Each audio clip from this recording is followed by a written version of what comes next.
All right, Alexander, let's talk a bit about the Chinese economy and the stimulus package, which a lot of a lot of analysts are saying this is a huge stimulus, but I guess in the grand scheme of things, given the enormity of Russia's economy, would you say this is a big stimulus? And would you say that the Chinese economy is in trouble, or how are you seeing things?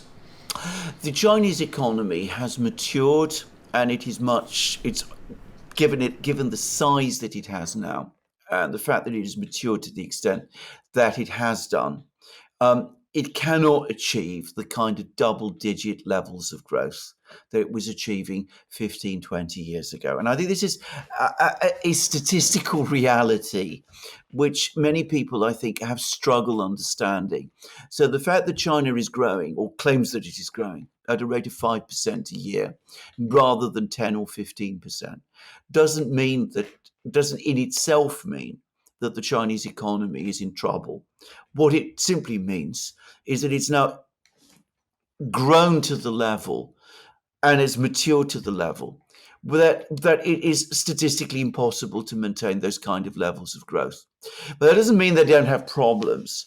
And this is where I think we have to go back to the earlier stimulus plans, of which the last one was made in 2014. And it was a bigger stimulus than the one we have seen now, which is that over the last 10 years, China's economy continued its growth.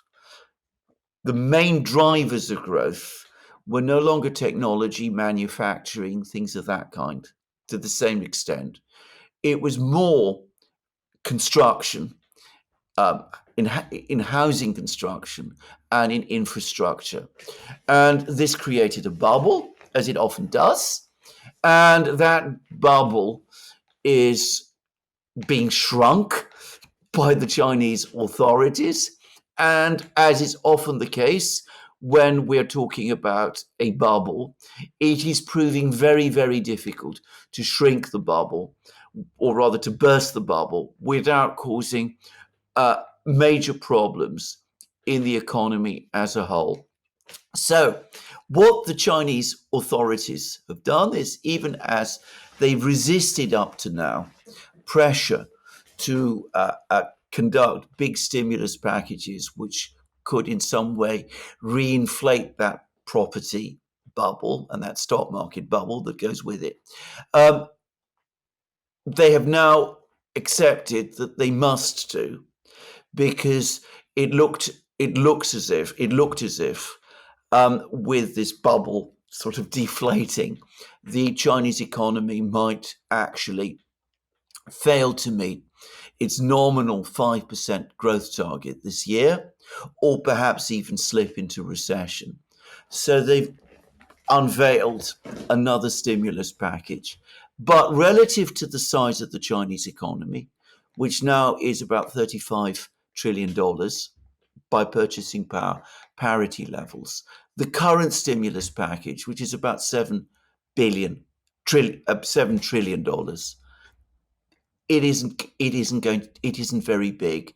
This is more intended, or so it seems to me, to smooth out the problems caused by the deflation of the bubble than to really stimulate the economy in the way that bailouts and stimulus in the West is intended to do.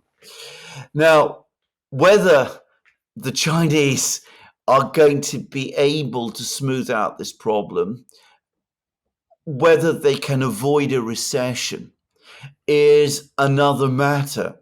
And there is a line of thought which says that when you are in a bubble, rather than try to deflate it gradually, the more sensible thing to do is to let processes, economic processes, run their course, accept a recession. Recessions are an integral part of a market economy. Countries have recessions. Let the recession do its job. Let any banks that have become overextended fail. The Chinese economy has enormous savings, tremendous structural strengths. It can absorb a brief recession. But the Chinese authorities, the Chinese government, for all kinds of political reasons and ideological reasons, doesn't want to do that. And that's why they're taking the line that they are. That's my own reading of the situation. Do you know what those political or ideological reasons are? Well, first of all, China, the Chinese government, the Communist Party of China likes to claim that, China's growth, that they found the magic growth tree, that growth will continue indefinitely because, they've got the model that will always deliver growth. Many countries say this.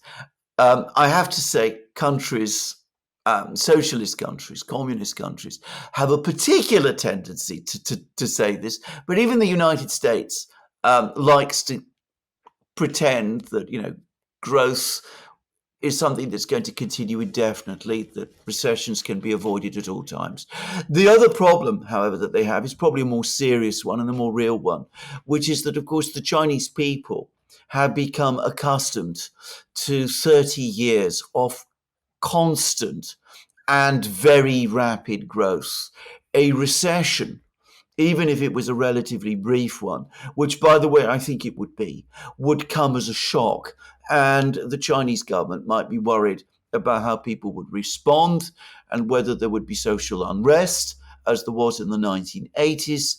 And for that reason, they probably feel that it's better to try to deflate the bubble gently rather than to let things take their course, let market processes work their way through to their conclusions, accept a contraction, an economic contraction, a recession, in order for that to sort out the real problems that exist in the Chinese property market.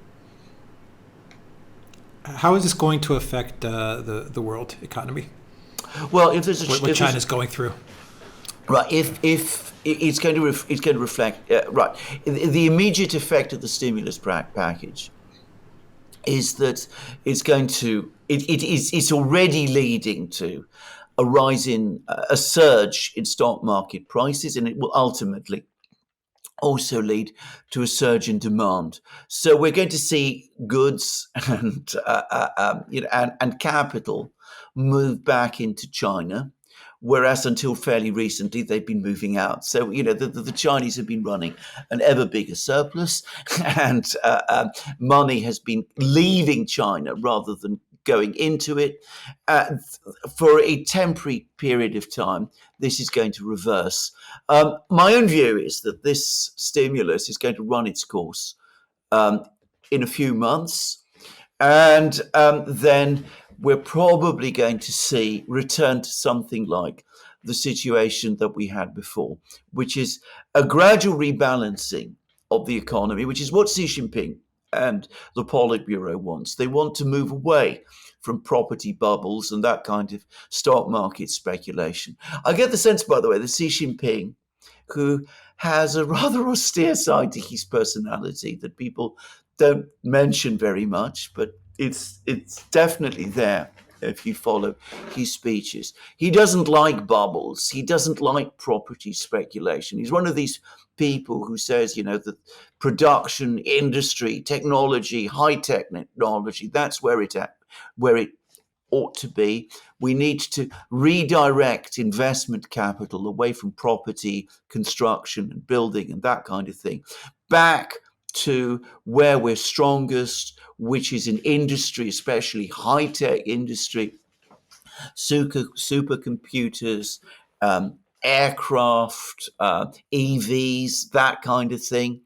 And I think that ultimately, whatever happens, whether we get a recession or whether we get whether this stimulus package works and smooths the problems out, ultimately, that's where the focus of Chinese economic activity will shift back to.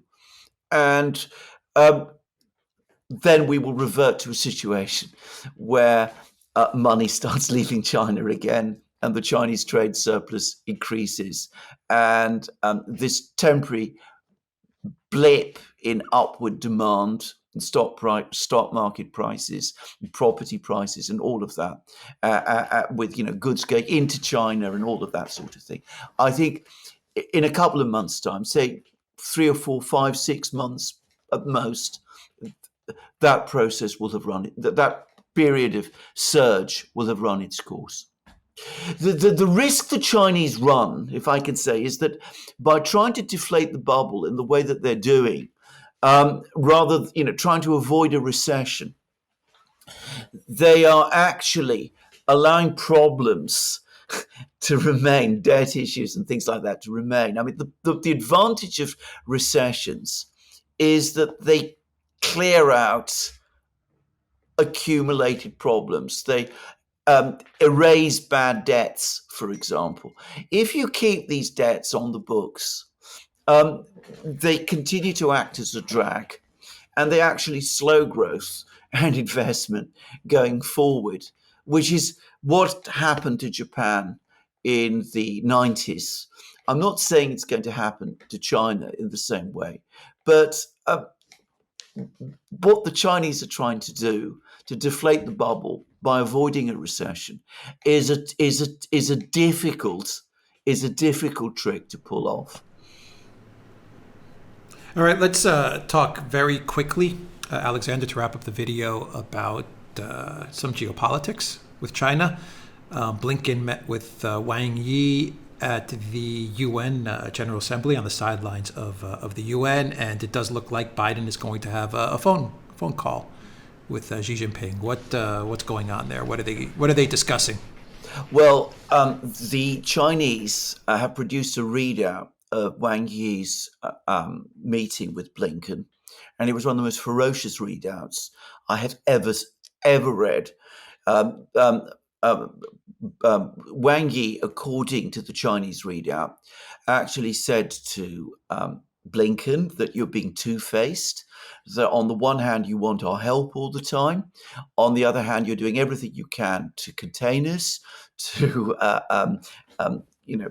isolate and suffocate China. You cannot have it both ways. You cannot be our friend and partner when it suits you, and our enemy and our adversary when it suits you. And it was really a very, very, it seems from the Chinese readout, it had been a very, very difficult meeting. Chinese readouts of meetings between Chinese officials and American officials have been getting harsher and harsher with every single iteration of them for at least the last 3 years, and this was the harshest one yet. So there is going to be a telephone call between Biden and Xi Jinping, and I think what Xi Jinping is going to want to say to Biden is, do not even think of doing anything that could disrupt our relationship further whilst you are still president.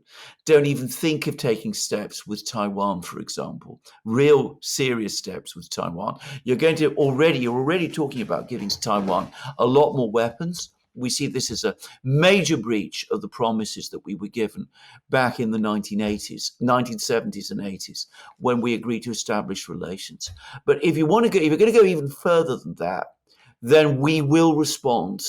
And if you continue along that course, well, we've just demonstrated that we have military power. We've just tested a new intercontinental ballistic missile system. We're building up our navy. We've just launched our latest aircraft carrier. We're becoming stronger. You're becoming weaker.